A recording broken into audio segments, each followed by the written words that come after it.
Assalamualaikum warahmatullahi wabarakatuh. Alhamdulillah,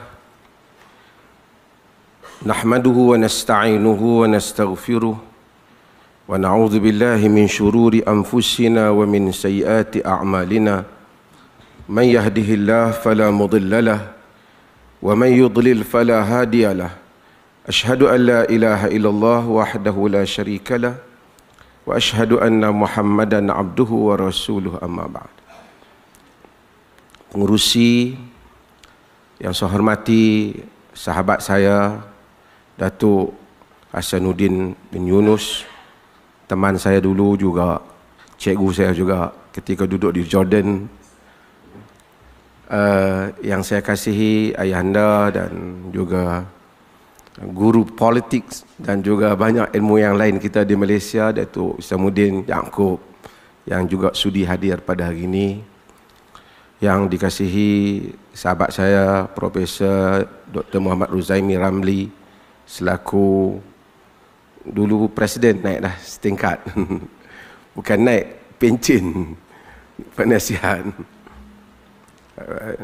Ustaz Khairul Anwar selaku pimpinan bagi convention kali ini, dan semua ahli jawatan kuasa, semua mereka yang terlibat. Saya sebenarnya, dan juga terlupa saya kepada pegawai-pegawai, wakil daripada pejabat Yang Amat Berhormat Perdana Menteri yang hadir juga pada pagi ini. Saya tidak menyediakan slide untuk ditayang bagi ucapan saya ini, kerana mula-mulanya macam ada, kemudian macam tak ada, kemudian saya rasa saya kata ya sudah, kalau tak ada kita uruskan urusan yang lain. Tapi beberapa hari saya dengan terima kasih banyak, Yang Amat Berhormat Perdana Menteri menghubungi saya sendiri dan menyatakan antum teruskan majlis ini, teruskan. Jadi bagi menjunjung titah perintah Yang Amat Berhormat Perdana Menteri, jadi kita meneruskan majlis kita pada hari ini. Secara detail program ni saya serahkan pada mereka. Saya pun tanya mereka, tak apa tahu sekarang. Sahabat-sahabat yang dikasihi, apabila kita membicarakan tentang tokoh yang besar ini, sebelum saya memulakannya, saya ingin mengulangi satu ungkapan yang bagi saya sangat-sangat bermakna, dan saya sangat terkesan dengan ungkapan itu sejak saya di bangku universiti lagi. Iaitulah ungkapan yang ditulis oleh muhakkik besar Al-Syekh Muhibbuddin Al-Khatib ketika mentahqiqkan Al-Awasim min Al-Qawasim, satu kitab yang penting dalam membicarakan tentang krisis yang berlaku antara para sahabat Nabi sallallahu alaihi wasallam selepas kewafatan baginda.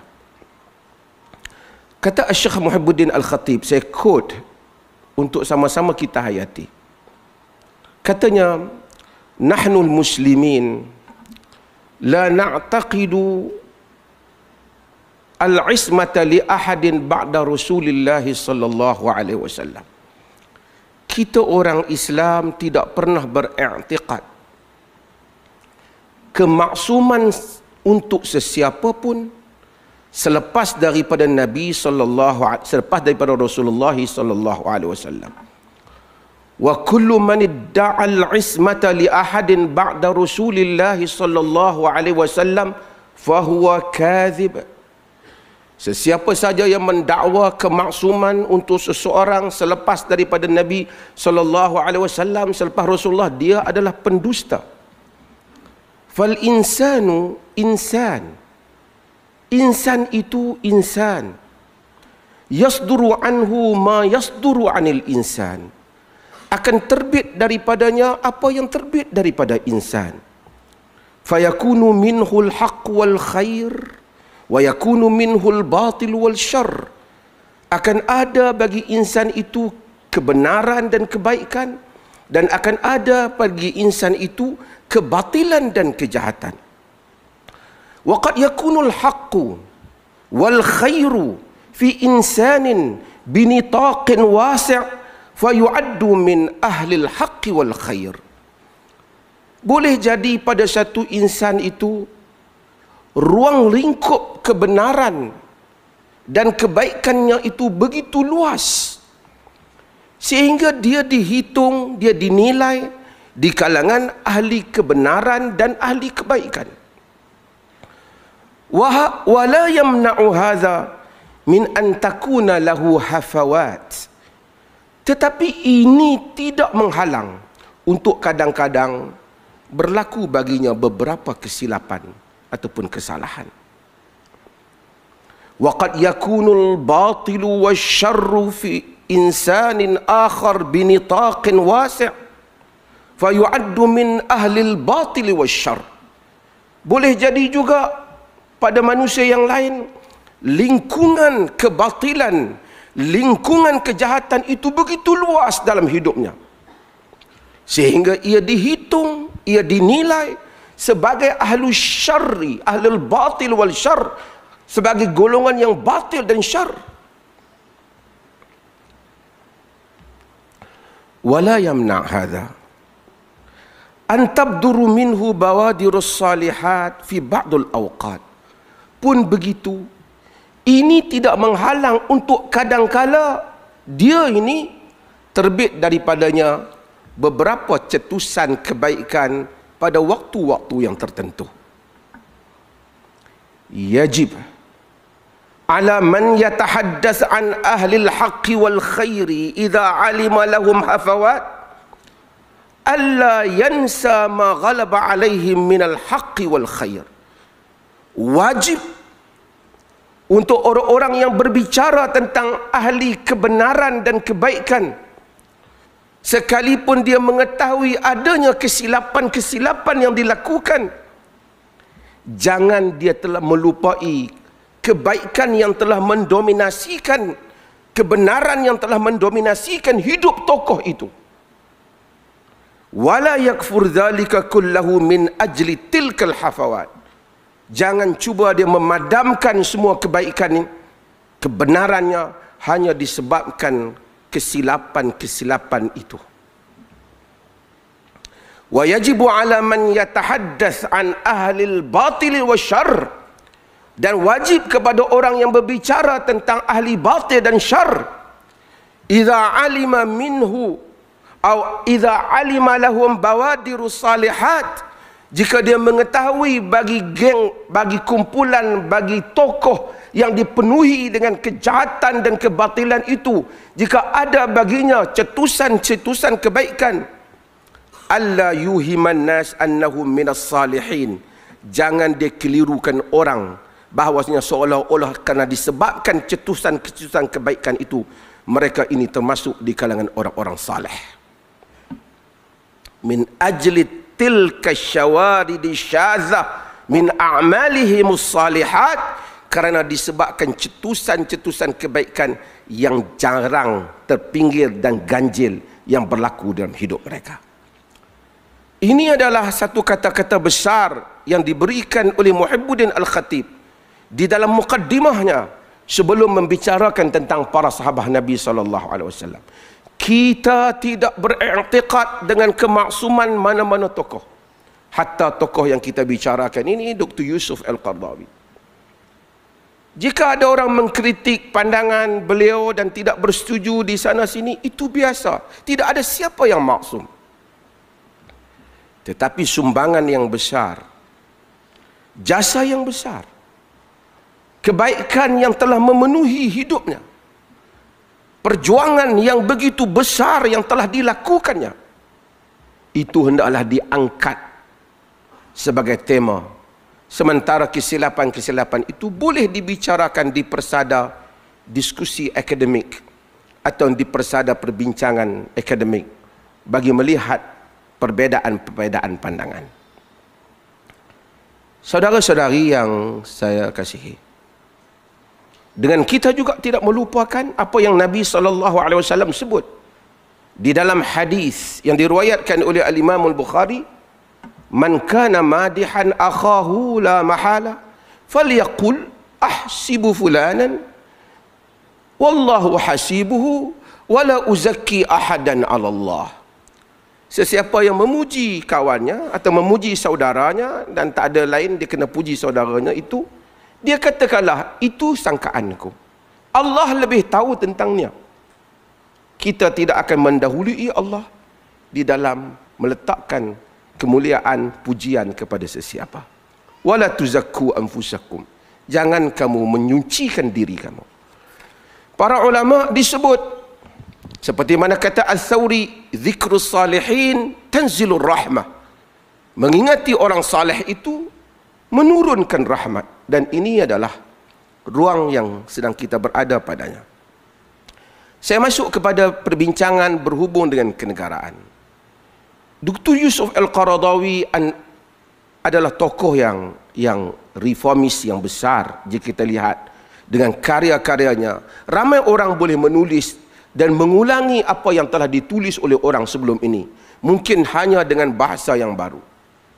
Tetapi Dr. Yusuf Al-Qaradawi mengajak untuk bukan saja orang membaca tulisannya, tapi berfikir bagaimana Islam itu hendak dihidangkan pada generasi dan pada era ini dan pada cabaran yang sedang kita hadapi ini. Seringkali beliau mengangkat kata-kata yang besar oleh Al-Imam Ibn Qayyim dalam I'lamul Muwaqqi'in.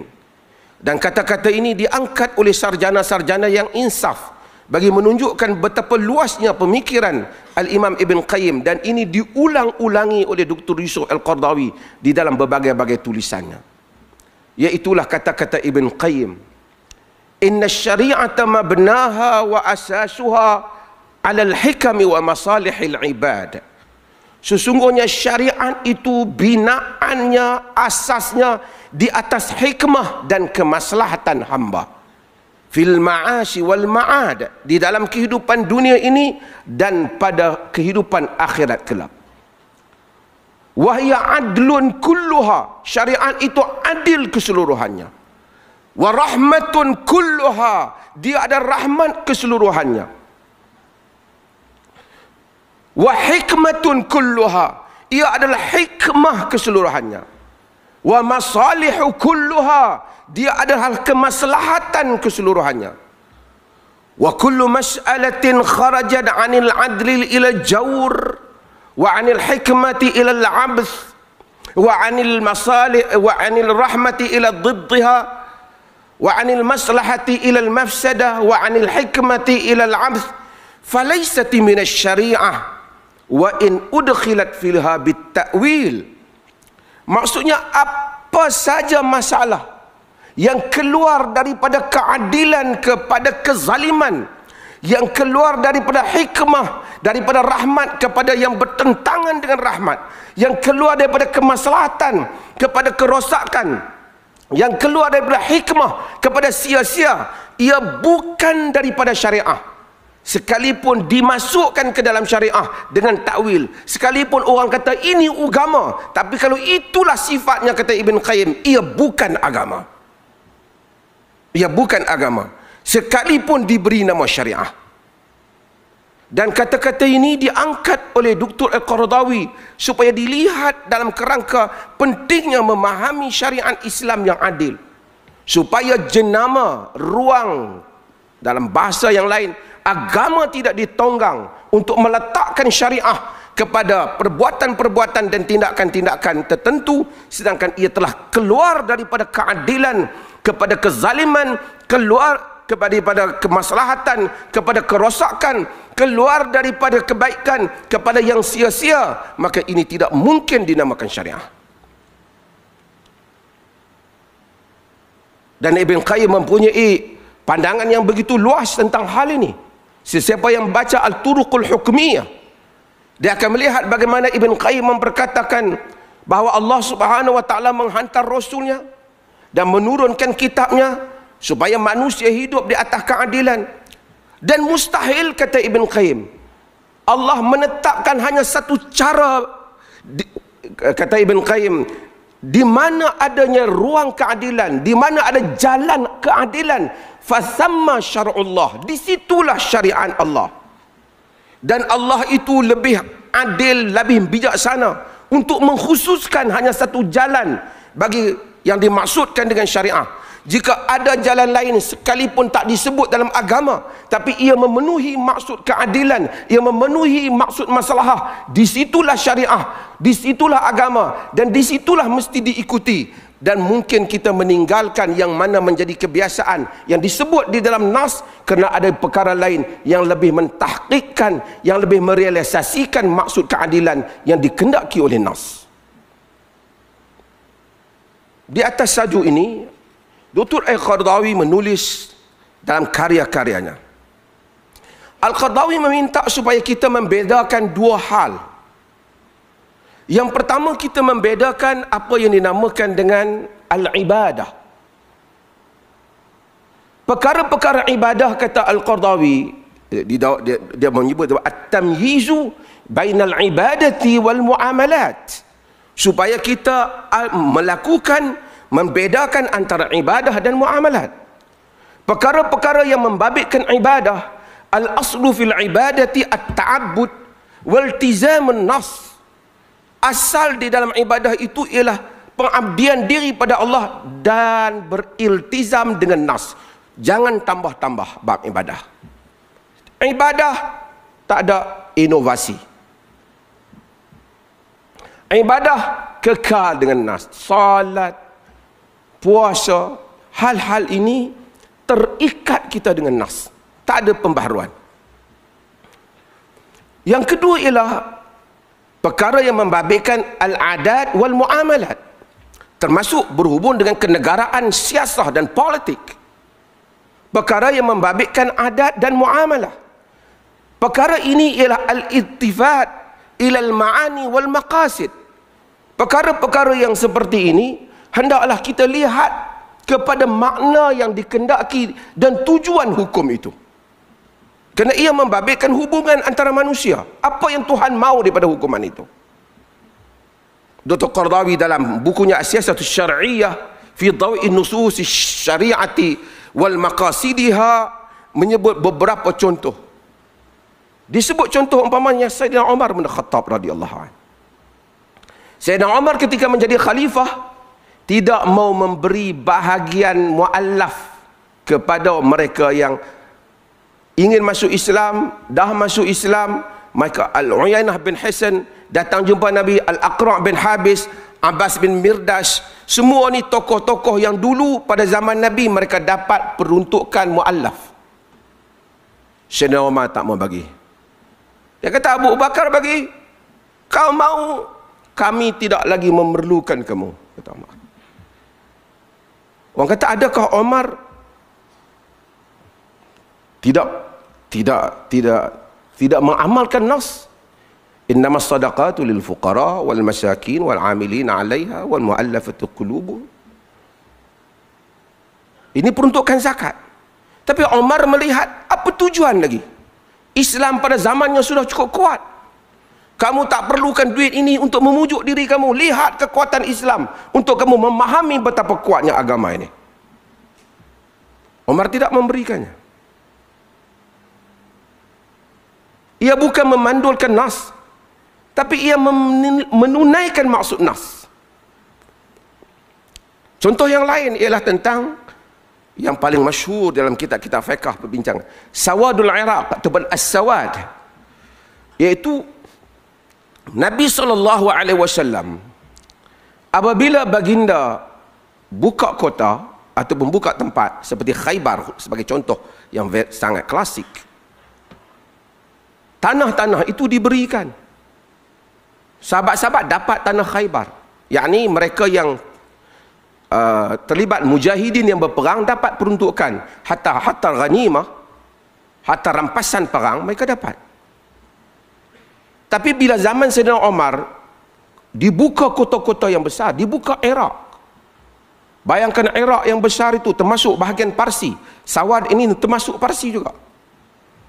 Umar membuat satu keputusan yang dibantah oleh para sahabat. Dia tak mau memberikan tanah kepada mujahidin. Bilal paling kuat membantah Bilal bin Rabah. Nabi bagi, kenapa kau tak bagi? Dia tak kata mau bagi. Dia kata Rasulullah bagi. Ada peruntukan untuk mujahidin. Omar tidak mau bagi. Sebahagian sahabat tidak bersetuju. Sebahagian sahabat bersetuju. Ali bersetuju dengan Omar. Muaz bersetuju dengan Omar. Omar melihat, kata Omar, aturiduna an ya'tin nas wa laysa lahum syai'. Kamu maukah manusia datang kemudian mereka tak ada apa-apa lagi?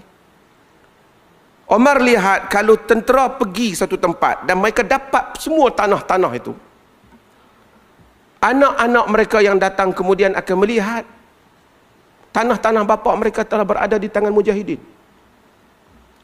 Bumi itu dibuka, mereka akan Islam. Mereka akan mengenang tanah-tanah itu telah diambil oleh orang lain. Maka tanya apa argumen Omar? Akhirnya Omar hujah dengan surah Al-Hashr. Walladzina ja'u min ba'dihim yaquluna rabbana ighfir lana wa li ikhwanina alladhina sabaquna bil iman. Wa la taj'al fi qulubina ghillan lil ladzina amanu rabbana innaka ra'ufur rahim. Orang-orang yang datang selepas Muhajirin dan Ansar, mereka akan berdoa, wahai Tuhan kami, ampunkanlah kami dan saudara-saudara kami yang mendahului kami dalam iman.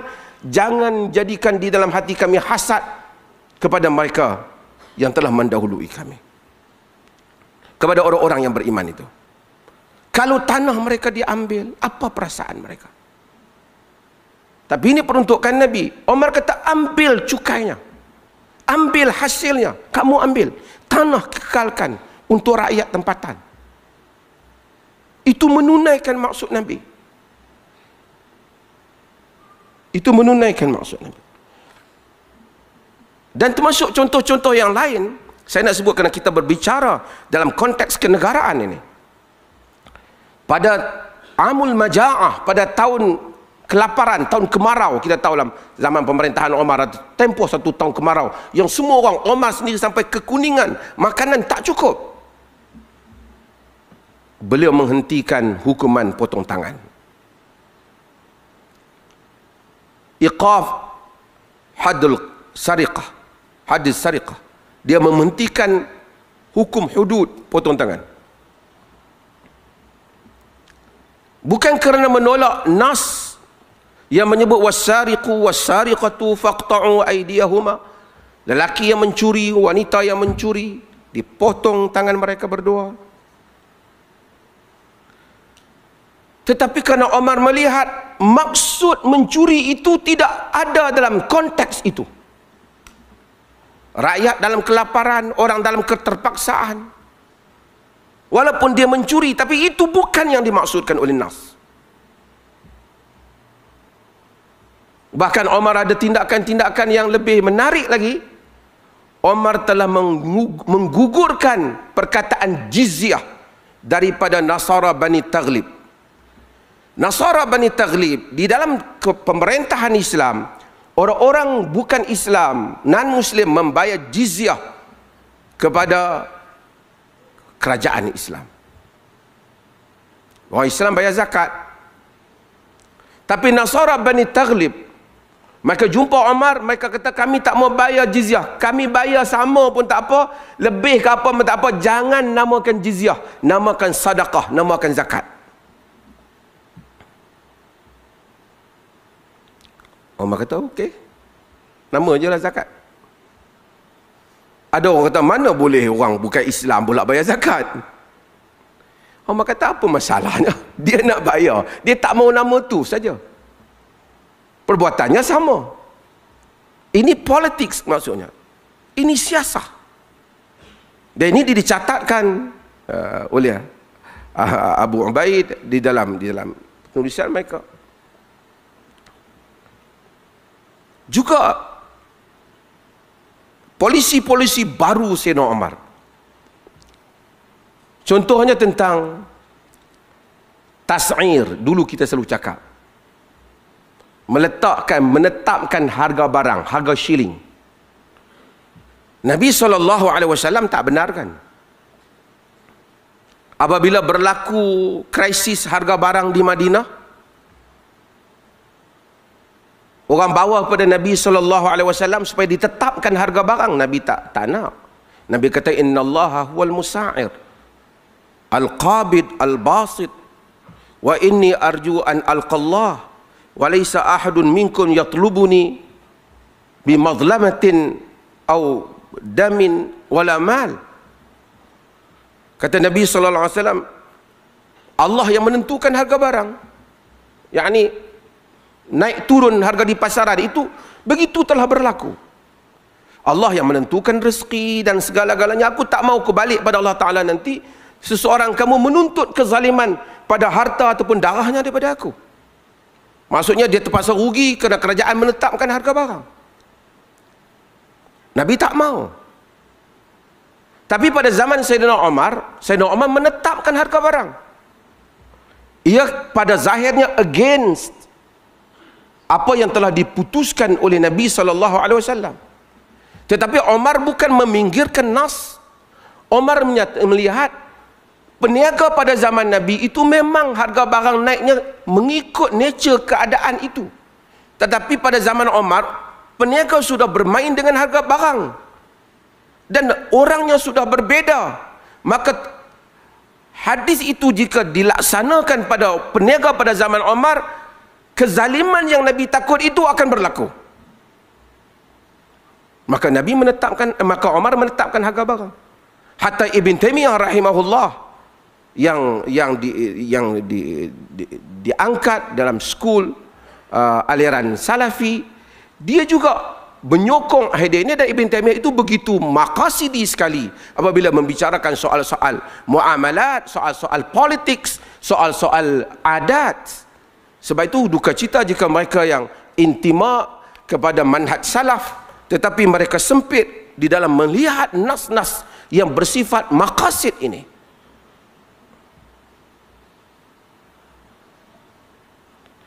Ada contoh-contoh yang lain kalau kita nak buat. Sebelum saya tak tahu masa saya ni. Nabi hantar Mu'adz bin Jabal pergi ke Yaman. Antara tugasannya selain daripada dakwah ialah mengutip zakat.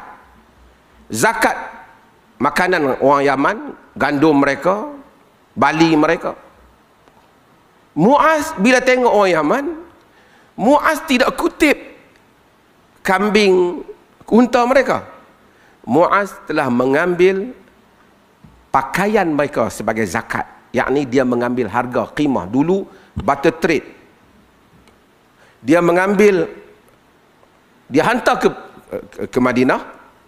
Dia pulangkan pakaian daripada Yaman. Kerana itu ada harga. Dia tak ambil kambing, dia tak ambil unta. Dia rasa orang Madinah perlukan barang. Dan ini adalah merupakan ijtihad Mu'adz dan tak dibantah oleh Nabi SAW. Dan ijtihad itu yang kita lihat Abu Hanifah, Sufyan Ats-Tsauri, yang negara kita juga pakai. Kalau di dalam mazhab Syafi'i dan Hambali, kita tahu kita tak boleh bayar zakat, pakai zakat fitrah dengan duit. Dia mesti bayar dengan beras. Tapi idea ini ialah idea Mu'adz ketika dia bertugas di Yaman dan diakui oleh Nabi SAW. Dan idea ini kemudian diambil oleh Abu Hanifah kerana orang lebih perlu. Kalau ada beras penuh rumah dia pun dia tak boleh buat apa. Dia nak kena buat proses yang lain. Dia perlukan harga, mengambil qimah. Ini berlaku perbincangan di kalangan para fuqaha. Contoh yang lain, pentadbiran. Pada zaman Nabi, unta yang hilang. Arab ada unta. Orang Melayu dia tak apa tahu tentang unta ni. Sebab tu bila dia sembelih unta, dia bagi unta tu terbalik. Unta tak perlu terbalik macam lembu. Dia nahar.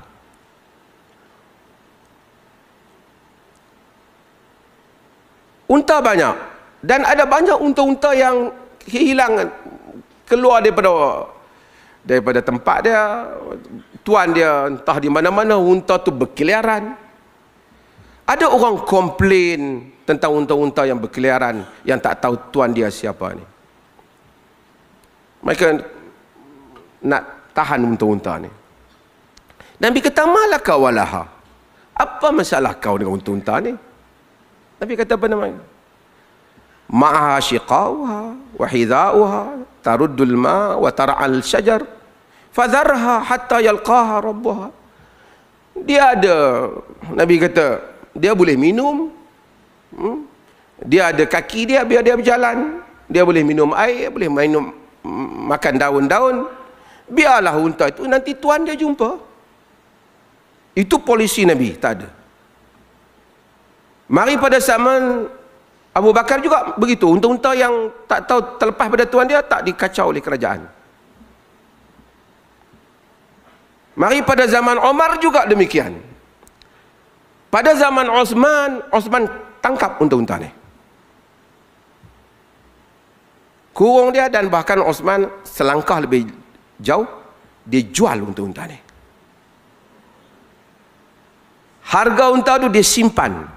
Kalau tuan dia datang, dia bagi. Pasal dia tak larang dah simpan jaga unta ni. Dia bagi, ni harga unta kau. Ini bertentangan dengan hadis itu. Tetapi sahabat setuju dengan Osman sebab orang pada zaman Osman, negara lebih besar, penduduk lebih ramai, orang tak macam zaman Nabi. Kalau tengok tu unta orang, jangan kacau. Tapi pada zaman Osman mungkin unta tu kalau tak kita tahan, hilanglah unta tu. Manusia sudah berubah. Jadi nas itu sudah tidak boleh dilaksanakan secara literal kepada masyarakat itu. Jadi Osman melihat pada dimensi, tujuan, pada maksud nas. Pada zaman Sayyidina Ali, dia mengekalkan polisi Osman, tapi dia tak setuju jual. Dia kurung unta tu sehingga tuan dia datang. Ini semua adalah contoh-contoh yang berlaku dalam sepanjang sejarah, bahawasanya adanya keluasan yang besar yang membabitkan masalah-masalah adat, masalah muamalah, pergaulan di kalangan manusia di dalam mengatur urus tadbir negara dan tata kelola yang baik. Kita tidak perlu hanya melihat nas secara literal, tetapi perlu memahami maksud nas jika berlaku perubahan konteks, melihat teks dan konteks. Tidak seperti ibadah tadi dikekalkan. Kerana itu tidak ada tadakhul, tidak ada intervention di sudut akal kita. Solat bagaimana, cara solat, kifiat solat yang Nabi telah ajar, kita kekalkan tanpa inovasi.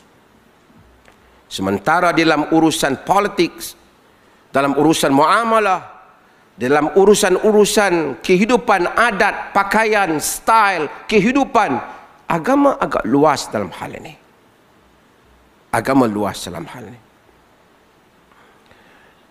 Ini Dr. Al-Qaradawi menyebut bahawasanya di dalam menghadapi nas yang bahagian yang luas ini, ada tiga aliran di kalangan manusia.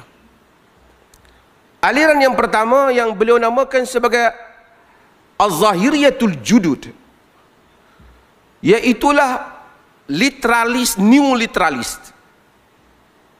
Mereka ini begitu sempit, tak nak, nas-nasnya tak mau keluar. Kalau perkataannya jizyah ditukar pada cukai, no, tak Islamik. Dia mesti follow sebiji macam tu. Sebab tu dulu kita pernah dengar macam-macam pendapat yang kata tak boleh ambil zakat, orang Islam hanya bayar zakat, tak boleh bayar cukai jalan dan seumpamanya. Dan ini semua adalah pandangan-pandangan yang terikat dengan nas tanpa melihat teks dan konteks. Satu lagi kata Qaradawi ialah golongan madrasah yang al-mu'attilah judud. Mereka ni memandulkan nas, tak pernah mau study Quran, tak mau nak study hadis, asyik-asyik maqasid syariah, maqasid syariah. Walaupun bertentangan dengan nas, tanpa memikirkan kenapa kau buat benda ni, maqasid syariah. Kenapa dia halalkan benda yang haram ni, kita untuk maslahah, maqasid syariah. Ini satu penyakit dia kata Qaradawi. Tak study nas, tak belajar nas, asyik maqasid syariah dengan tak tahu apa tu nas yang asal.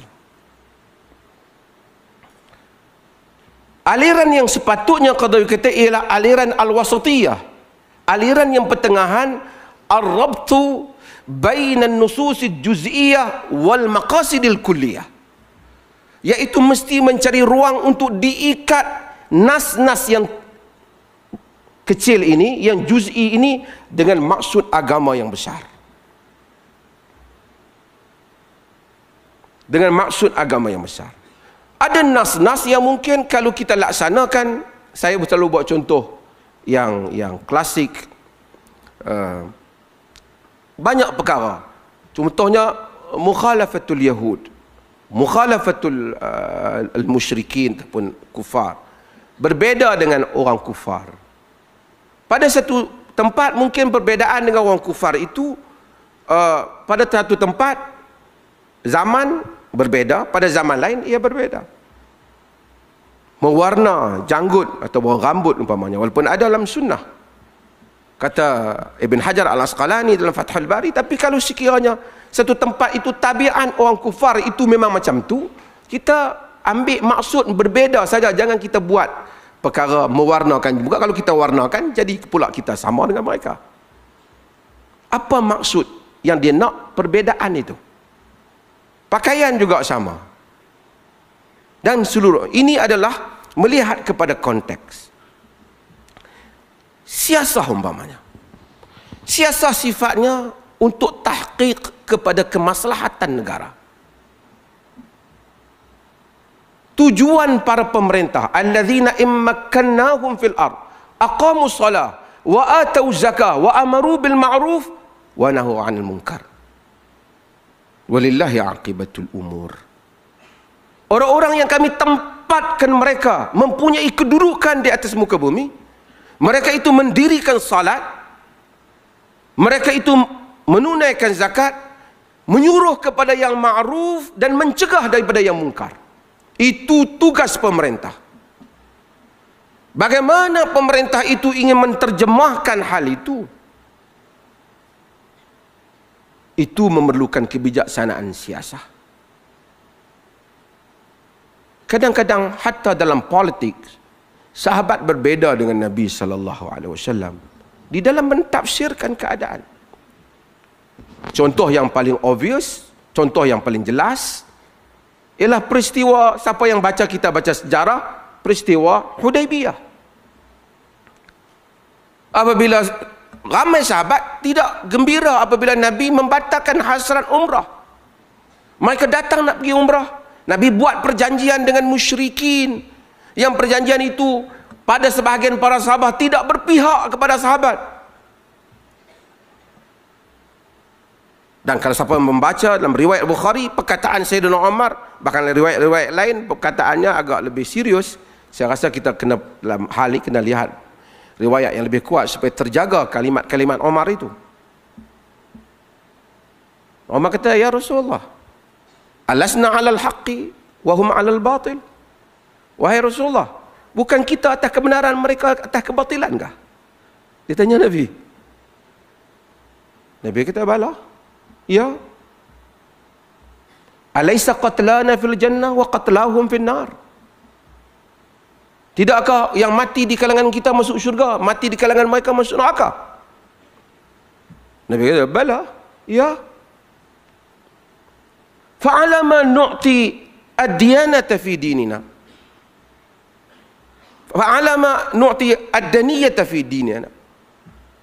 Habis, mengapa kita nak menyerah, nak tunjuk sikap lemah? Ad-daniyat, yakni tunjuk izharud dha'f, menunjukkan kedaifan kita kepada mereka. Pasal apa kita nak serah? Buat apa buat perjanjian dengan mereka? Buat apa kita mengalah bila mereka tak bagi?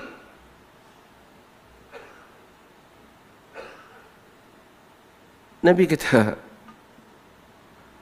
ya Ibn Khattab, ini Rasulullah, walan yudayyi'ana Allahu abada. Wahai Ibn Khattab, aku Rasulullah, aku percaya Allah tidak akan mensia-siakan aku sama sekali. Ini yang Allah mahu. Ternyata strategi Nabi lebih berkesan daripada apa yang Umar sangka. Kemudian orang lebih ramai masuk Islam. Islam tersebar. Di situ balik dalam perkara ijtihadiyah, balik kepada waliul amr.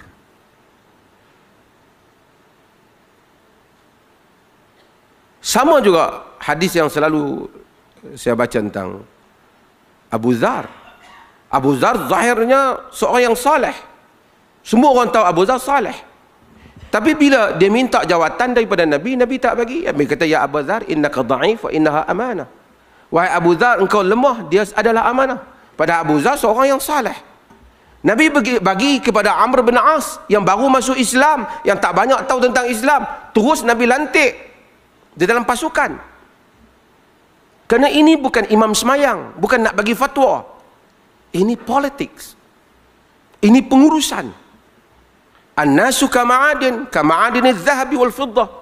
Khiyaruhum fil Islam, khiyaruhum fil jahiliyah, khiyaruhum fil Islam idza faqihu.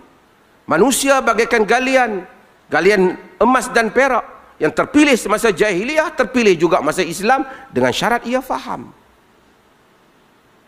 Nabi tak lihat kepada kau kena belajar agama, kena faham, jadi faqih, jadi alim, boleh ada kedudukan. Dan ini yang disebut juga oleh Ibn Taymiyah, dan Qadhawi quote dari Ibn Taymiyah dalam As-Siyasah Syar'iyyah fi Islahir Ra'i wal Ra'iyah, tentang melantik orang dalam jawatan. Ada satu orang sangat amanah, saleh, tapi tak pandai tidak berkeahlian dan pada jawatan itu. Ada satu orang berkeahlian tapi tak berapa saleh. Nak pilih yang mana?